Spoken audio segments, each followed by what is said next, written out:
Hello అందరికీ welcome to my channel లేఖన talks. Summer special ఏంటి అంటే మనం వడియాలు వేసుకుంటాం కదా. ఆ వడియాల్లో మనం మునగాకు అండ్ కరివేపాకు వడియాలు వేసుకుందాం. మునగాకు చాలా హెల్దీ అంటారు కదా, తినని వాళ్ళ కోసం ఇలా ట్రై చేసి చూడండి. వడియాలు చూద్దాం. ఫస్ట్ అయితే మనం ఒక గిన్నెలో, పెద్ద గిన్నెలో వాటర్ తీసుకోవాలి. సో 1:7 రేషియో అనమాట. మనం ఒక కప్పు బియ్యం తీసుకుంటే 7 కప్స్ వాటర్ వేయాలి. సో మార్నింగ్ అయితే మా ఇంటి దగ్గర చాలా సన్ ఇలా ఉన్నాడండి. సో మనం బియ్యం తీసుకుందాం. బియ్యం తర్వాత కరివేపాకు, మునగాకు, ఉప్పు, వాము, జీలకర్ర తీసుకొని పక్కన రెడీ పెట్టుకోవాలి.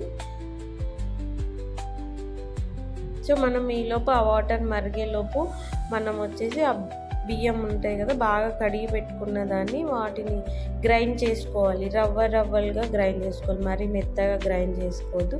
సో ఆ గ్రైండ్ చేసుకున్న తర్వాత అన్నీ మునగాకు, కరివేపాకు, వాము, జీలకర్ర, సాల్ట్ వేసి ఇవన్నీ గ్రైండ్ చేసుకోవాలి. సో ఆ గ్రైండ్ చేసుకున్న బియ్యం రవ్వ ఉంది కదండి, దాన్ని కొంచెం వాటర్ వేసి ఇలా దోశ బ్యాటర్ ఉంటుంది కదా మనకి, ఆ దోశ బ్యాటర్లో ప్రిపేర్ చేసుకోవాలి అనమాట. ముందుగా కొంచెం వాటర్ వేసి ఇలా పక్కన పెట్టుకోవాలి. సో మనం వాటర్ ఉంటుంది కదా, మనం గిన్నెలో వాటర్ పెట్టుకున్నాం కదా, కట్టెల పొయ్యి మీద వేస్తున్నామండి. సో ఆ గిన్నెలో కొంచెం వాటర్లో ఆయిల్ వేసుకోవాలి.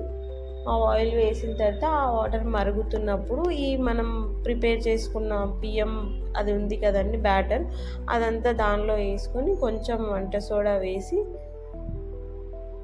ఇలా మొత్తం ఉడికిపోవాలండి. ఒక 15-20 మినిట్స్ పడుతుంది. ఇలా ఉడికిన తర్వాత ఇలా ఉంటుంది. సో అది చల్లగా అయిన తర్వాత మనం వడియాల్లా వేసుకుంటే అయిపోతుంది. అండ్ వడియాలు ఏమో ఇలా వేసుకున్నాము, ఇంకా హాఫ్ ఏమో ఇలా అప్పడాలలాగా చేశానండి. ఫస్ట్ ఇలా ఈజీగా చేసుకోవాలంటే అన్నీ ఇట్లా చిన్న చిన్న ముద్దల్లాగా పెట్టేసి తర్వాత ఒక కవర్ తీసుకొని ఇలా చేసుకుంటే ఈజీగా అయిపోతుంది. చాలా టేస్టీగా ఉన్నాయండి.